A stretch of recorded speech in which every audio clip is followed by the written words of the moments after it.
இன்னைக்கு நீங்களும் நானும் ஆராதிக்கிற தெய்வம் சொல்றாரு, நீங்கள் எவ்வளவு ஒடுக்கப்பட்டாலும் நீங்கள் பெருகுவீர்கள், எவ்வளவு நசுக்கப்பட்டாலும் நீங்க பெருகுவீர்கள், எவ்வளவு பிரச்சனை வந்தாலும் நீங்க பெருகுவீர்கள். ஏனென்றால் வாக்கு பண்ணின ஆண்டவர் உண்மையுள்ளவராயிருக்கிறார். பெருகினார்கள்.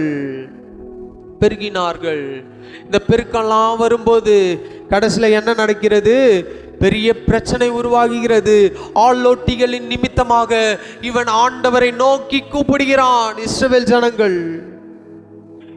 ஜனங்கள் ஆளோட்டிகளின் நிமித்தமாக ஆண்டவரை நோக்கி முறையிடுகிறார்கள். ஆண்டவரே எங்களை காப்பாற்றும், ஆண்டவரே எங்களுக்கு விடுதலை கொடும்.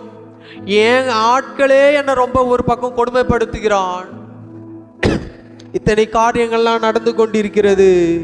இதெல்லாம் என்ன பண்றாங்க? வாழ்க்கையில் அனுபவிக்கும் போது மோசேவை ஆண்டவர் எழுப்பினார். மோசேயை ஆண்டவர் மீண்டுமாய் எகிப்து தேசத்துக்கு கொண்டு வருகிறார்.